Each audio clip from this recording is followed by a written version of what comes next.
ஐயாவின் அன்பு குடிமக்கள் அனைவருக்கும் வணக்கம். நன்றி மறவாதே, நான் பெரிதென்றே எண்ணாதே அப்படின்னு சொல்லிட்டு ஐயா வைகுண்டர் சொல்லியிருக்காரு. எதுக்காக சொன்னார் சொல்லிட்டு தெரியுமா? உதாரணத்துக்கு இப்போ நான் இருக்கேன், என்னோட நண்பர் ஒருத்தர் இருக்காரு, நானும் தொழில் பண்ணுறேன், அவரும் தொழில் பண்ணுறாரு, அவரும் நல்லா இருக்காரு, நானும் நல்லா இருக்கேன். கொஞ்ச நாள் கழிச்சு அவரோட தொழில் வந்து நஷ்டமாயிருச்சு. சரிங்களா? என்னோட தொழில் வந்து நல்லா இருக்கு.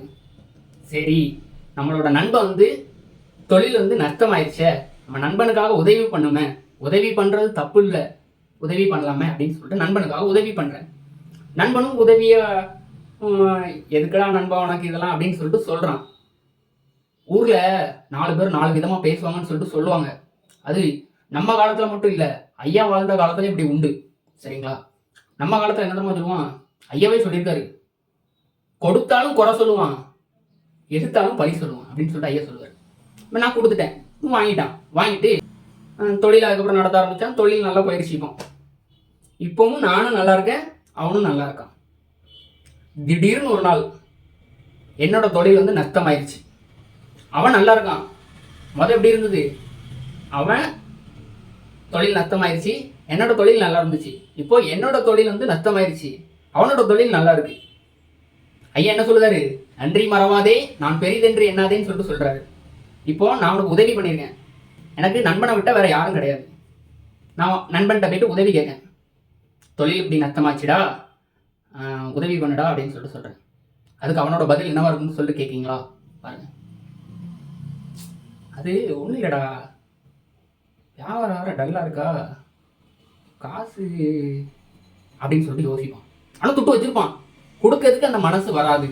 நன்றியை வந்து மறந்துடுவான். நம்ம உதவி பண்ணியிருக்கோம்.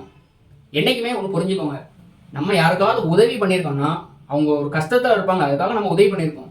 நம்ம கஷ்டத்தில் இருக்கோன்னு வச்சுக்கோங்களேன், அவங்க வந்து உதவி பண்ணணும். அதான் முறை. எதுக்காக நன்றியை மறக்காங்க, ஏன் அப்படின்னு சொல்லிட்டு நீங்கள் கேட்டிங்கன்னா, ஐயாவே சொல்லுதாரு. என்ன சொல்லுதாருன்னா, இது வந்து தர்ம யுகம் கிடையாது நீங்கள் நினைக்கிற மாதிரி. இது வந்து கலியுகம். திஸ் இஸ் நாட் ஏ தர்ம யுகம், திஸ் இஸ் கலியுகம். கலியுகத்தில் இப்படி தான் நடக்கும்னு சொல்லிட்டு இன்னைக்கு சொல்லலை, ஐயா வந்து அன்றைய காலகட்டத்திலே சொல்லிட்டாரு. நன்றியோ எல்லாரும் மறந்துடுவான், நான் தான் பெரியவன் அப்படின்னு சொல்லிட்டு சொல்லுவான்.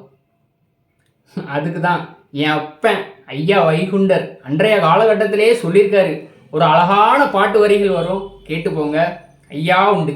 நன்றி மறந்த மனிதர்களாக நண்பர்களெல்லாம் சுயநலமாய் வாழ்கின்றார்கள். தான் தனது தனக்கென்று மட்டும் தலைக்கனமாய் வாழும் நிலை இங்கு வரவே வேண்டாம்.